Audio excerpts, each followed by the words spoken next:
Iya, tentunya menjadi pertanyaan bersama gadis ya. Tentunya kali ini kita melihat apakah ini sebenarnya sudah patutkah, sesuaikah jika hukuman mati jika diputuskan pada kasus pelecehan seksual yang dilakukan oleh Heri Wirawan. Kita membahasnya langsung bersama dengan jaringan masyarakat sipil untuk pengesahan RUU Tindak Pidana Kekerasan Seksual atau TPKS, Khalis Mardiasih, yang sudah bergabung melalui sambungan televideo. Mbak Khalis, selamat pagi.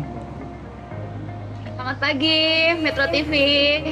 Selamat pagi Mbak Khalis, terima kasih sudah bergabung di Selamat Pagi Indonesia. Mbak Khalis, hari ini adalah sidang vonis untuk Heri Wirawan dan sebelumnya juga pro kontra terkait dengan tuntutan hukuman mati, salah satunya dari Komnas HAM. Lalu sudah sesuaikah tuntutan hukuman mati ini Mbak Khalis menurut Anda atau seperti apa? Baik, sama seperti hukuman kebiri, sebetulnya hukuman mati yang dijatuhkan untuk pelaku kekerasan seksual itu sampai sekarang masih menjadi perdebatan. Apa yang diperdebatkan itu adalah pertanyaan apakah hukuman mati atau hukuman kebiri itu bisa sesuai dengan tujuan hukumnya. Kalau tujuan hukumnya itu yang pertama memberikan efek jera kepada pelaku, dan yang kedua adalah menciptakan lembaga pendidikan, dalam kasus ini konteksnya, atau lembaga pendidikan agama yang bebas dari kekerasan seksual, apakah tuntutan hukuman mati itu berhasil memperoleh tujuan efek jera dan tujuan untuk membebaskan lembaga pendidikan dari kekerasan seksual? Jawabannya ternyata kalau menurut beberapa studi yang telah dilakukan, misalnya dibandingkan dengan negara-negara lain seperti Bangladesh atau India, ternyata hukuman mati untuk pelaku kekerasan seksual itu tidak bisa mencapai tujuan hukumnya, yaitu memberikan efek jera atau membebaskan lembaga pendidikan dari kekerasan seksual gitu ya. Kalau yang diperjuangkan di RUU Tindak Pidana Kekerasan Seksual, selain pidana pokok itu ada pidana tambahan seperti misalnya restitusi. Dalam hal ini restitusi itu justru tidak bisa diterapkan ketika pelaku kekerasan seksual sudah dijatuhi hukuman mati. Jadi hukuman mati itu berbiaya besar gitu ya, misalnya kurang lebih 200 juta, sedangkan pidana restitusi atau biaya ganti rugi itu justru nggak bisa ditetapkan gitu kalau sudah dihukum mati. Terus kemudian yang direkomendasikan atau diamanatkan oleh rancangan undang-undang tindak pidana kekerasan seksual itu juga misalnya adalah pencabutan hak politik gitu ya. Jadi dia tidak boleh tuh dicalonkan untuk menjadi tokoh politik di masa-masa mendatang. Kemudian ada juga pencabutan status pekerjaan gitu ya. Jadi kalau dalam hal ini pelaku kekerasan seksual adalah guru atau adalah ustadz di sebuah pesantren, dia nggak bisa bekerja seperti itu lagi. Atau juga ada mandat di draft itu untuk pencabutan izin usaha gitu ya. Jadi dia nggak bisa melakukan usaha lagi gitu ya. Jadi memang sudah dibahas gitu di rancangan undang-undang tindak pidana kekerasan seksual yang sampai sekarang masih diperjuangkan di DPR RI gitu. Nah, kalau dari perspektif aktivis atau perspektif hak perempuan dan anak, kita justru menekankan bagaimana nasib korban yang 13 santriwati itu gitu ya. Jadi bagaimana nasib bayi-bayi yang telah dilahirkan gitu. Jadi yang fokusnya itu jangan hanya ke pelakunya saja gitu, karena kalau pelaku sudah dihukum mati, nggak bisa dikejar restitusinya, terus nextnya apa gitu. Yang perlu dipikirkan adalah korban saat ini itu kondisinya seperti apa gitu, sudah ada anggarannya belum buat korban gitu ya, karena biasanya di daerah-daerah kota kecil atau kabupaten kecil itu bahkan misalnya per tahun hanya ada anggaran untuk 20 korban kekerasan yang masing-masing misalnya dianggarkan hanya 1 juta rupiah gitu ya. Itu sangat kecil sekali untuk advokasi pemulihan dan hak-hak korban kekerasan gitu. Karena kita tahu untuk satu korban saja itu diperlukan waktu bertahun-tahun sekali sebetulnya, waktu bertahun-tahun sekali, nggak cukup 1-2 bulan gitu sebetulnya untuk pemulihan hak korban kekerasan seksual gitu ya. Jadi dan untuk misalnya daerah-daerah yang masih menstigma korban kekerasan seksual gitu, ada banyak korban apalagi usia anak, dia sudah hamil karena perkosaan gitu, dia dianggap tidak suci lagi, dia dianggap tidak mulia lagi, dia dianggap memalukan untuk keluarganya. Itu banyak sekali anak-anak korban kekerasan seksual yang justru diusir diusir dari keluarganya dan juga misalnya diusir dari desanya seperti itu. Dan yang perlu dijamin keamanan, yang perlu dipulihkan trauma itu bukan hanya korban, bukan hanya anak-anak atau santriwati di bawah umur yang menjadi korban, tetapi juga keluarga korban gitu ya, saksi-saksi yang hari ini mendampingi korban dan lain-lain. Jadi ada banyak sekali sebetulnya yang perlu dipertimbangkan. Mbak Kalis, kalau misalnya kita sebelum melangkah jauh kepada perspektif korban begitu dan apa pemulihan harus dilakukan, saya mungkin kembali kepada kasus ini karena tentunya yang menjadi goal dari kemudian putusan hari ini adalah bagaimana menciptakan satu efek jera kepada katakanlah para pelaku lain yang saat ini belum menjalani persidangan ataupun belum sampai putusan, satu. Dan kedua adalah menciptakan bahwa kita tegas ternyata terhadap kasus-kasus pelecehan tindak pidana ataupun pelecehan seksual seperti ini gitu, memberikan efek kejut di sini. Apa yang menurut Anda harus dilakukan kemudian ketika kemudian kita melihat bahwa putusan hari ini dan ini efeknya harus segera muncul di masyarakat agar tidak ada lagi Heri Wirawan lainnya? Ya, kembali lagi karena latar belakang saya bukan bidang hukum gitu ya, yang saya lebih berpengalaman untuk pendampingan korban.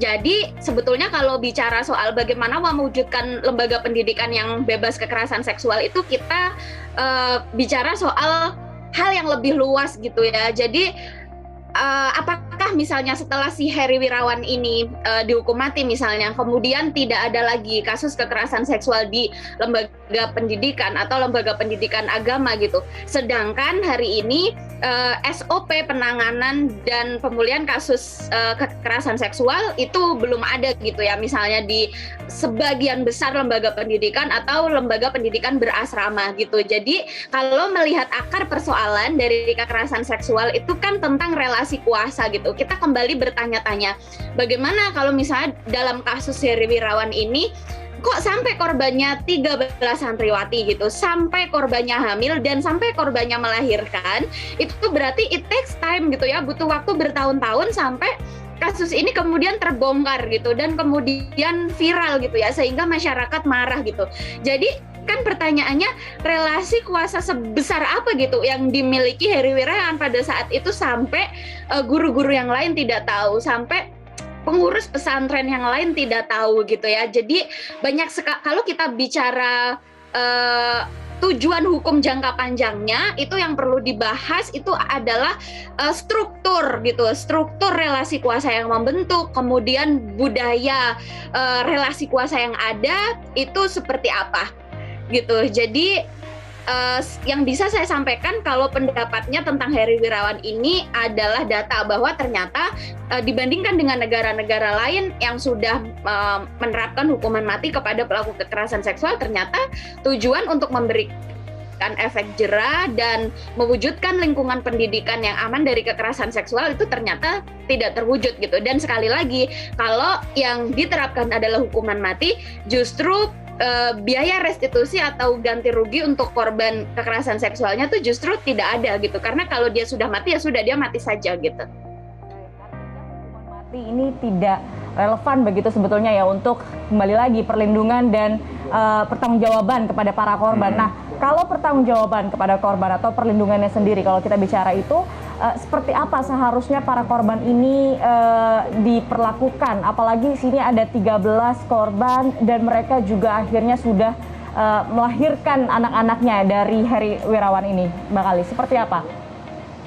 Ya, yang harus dilakukan tentu saja adalah memberikan ruang aman atau safe space ya untuk korban, kemudian untuk bayi-bayi yang sudah dilahirkan dan juga untuk keluarga besar korban gitu. Safe space ini maksudnya itu banyak sekali ketika kita sudah membahas ini gitu ya, nggak hanya misalnya ancaman dari pihak-pihak yang terkait dengan pelaku gitu, terus juga safe space dari stigma yang selama ini melingkupi gitu korban kekerasan seksual, misalnya tadi ya dianggap sudah tidak suci lagi, dianggap sudah tidak perawan dan sebagainya, sehingga dia dianggap kotor gitu kalau stigmanya anak-anak perempuan korban perkosaan itu gitu. Terus banyak hal yang bisa menghambat pemulihan korban dan juga keluarga-keluarganya gitu, misalnya hal-hal yang terkait dengan pelaku gitu yang bisa mengingatkan korban dengan peristiwa yang dia alami, sehingga tentu saja butuh waktu dan butuh biaya dan butuh tenaga yang tidak sederhana sebetulnya untuk mengurus korban kekerasan seksual. Fisiknya harus dipulihkan, kemudian mentalnya harus dipulihkan. Dan untuk keluarga korban yang mengalami hambatan ekonomi juga misalnya untuk melanjutkan hidupnya juga harus dipikirkan gitu ya, juga harus dipikirkan karena mereka juga hidup day to day gitu. Dan tentu saja ya hal-hal yang lainnya adalah tadi ya soal tadi sudah dibahas juga bagaimana pesantren atau lembaga pendidikan di mana Heri Wirawan ini bekerja dan juga lembaga-lembaga pendidikan yang lain itu kemudian sebetulnya mengembalikan kepercayaan ya, mengembalikan rasa percaya masyarakat bahwa di lembaga pendidikan, apalagi pendidikan agama, itu seharusnya menjadi tempat yang aman gitu untuk anak-anak perempuan kita untuk belajar.